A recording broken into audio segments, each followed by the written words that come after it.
आइए जानते हैं कि प्रोजेक्ट पेन बैंक, पेनों का अस्पताल आखिर क्या प्रोजेक्ट है। गवर्नमेंट मॉडल संस्कृति senior secondary school camp Yamunanagar Haryana में चलाया जा रहा यह प्रोजेक्ट असल में उस दिन शुरू हुआ जिस दिन ज़मीन पर बिखरे पेन बच्चे के पैर में चुभा। उस दिन बच्चों को ग्राउंड में बिखरे हुए सभी पुराने पेनों को खोजकर चुनने का कार्य किया गया। थोड़ी ही देर में एक पूरा बैग पेनों से भर गया। अर्थात बच्चा पेन को इस्तेमाल करता है और इस्तेमाल होने के बाद उसको यहाँ वहाँ फेंक देता है। इसलिए एक संकल्पना का जन्म हुआ कि क्यों ना इन पेनों को एकत्र करके इन्हें फिर से रिपेयर करके बच्चों को पुनः प्रयोग करने के लिए दिया जाए।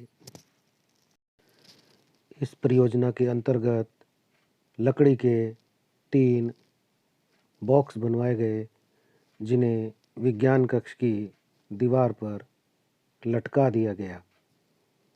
बच्चों को यह निर्देश दिए गए कि किस बॉक्स में कौन सा पेन डालना है। एक बॉक्स में वो पेन डालना है जिसका रिफ़िल समाप्त हो चुका हो और दूसरे बॉक्स में टूटा फूटा पेन डालना है और तीसरे बॉक्स में वह पेन डालना है जिसे आप इस्तेमाल नहीं करना चाहते, यानी वो आपको नापसंद है। बच्चों ने इस निर्देश का पालन किया। यहाँ तक तो था पेन बैंक। अब शुरू होता है पेनों का अस्पताल, यानी पेन हॉस्पिटल क्या है। ये बॉक्स खोले गए।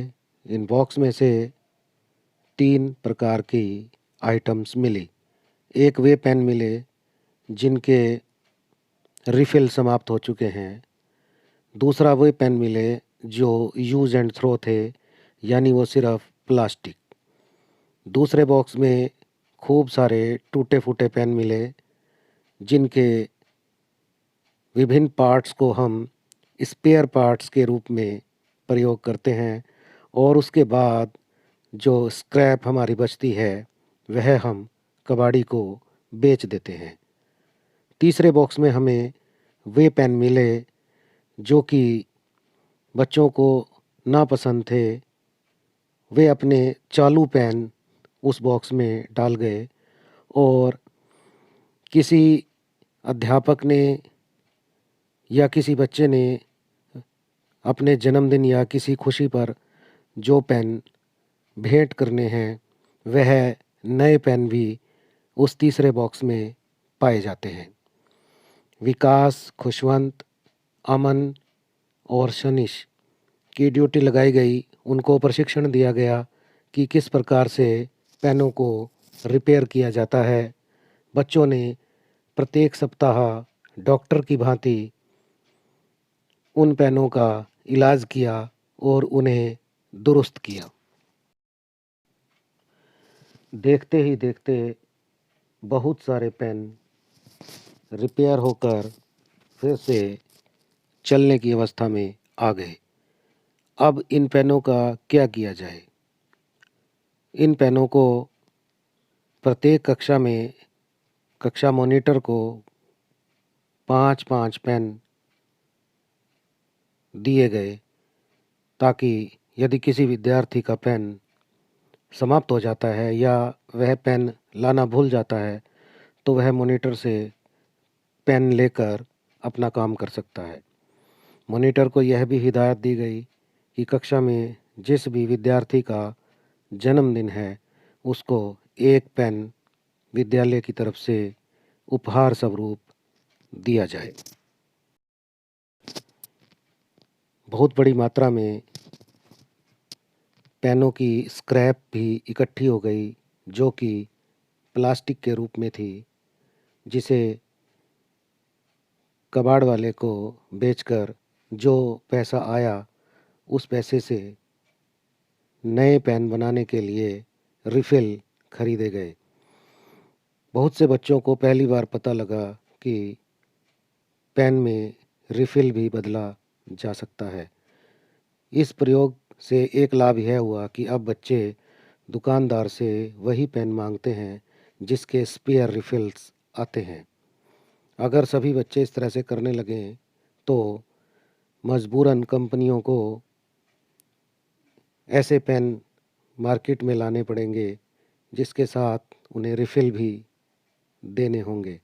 इस प्रकार टीम वर्क काम आया और बच्चे बहुत उत्साह के साथ पेनों को रिपेयर करते हैं और उन्हें पेन को पुनः प्रयोग करना आ गया, जिससे विद्यालय में यहाँ वहाँ होने वाला प्लास्टिक का प्रदूषण बचा।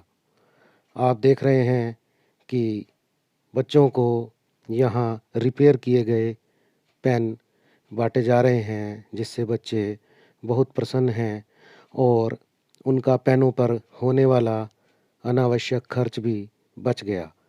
जहाँ 10 रुपए का एक पेन आता था, अब वह 2 रुपए खर्च करने पर फिर से प्रयोग करने लायक हो जाता है।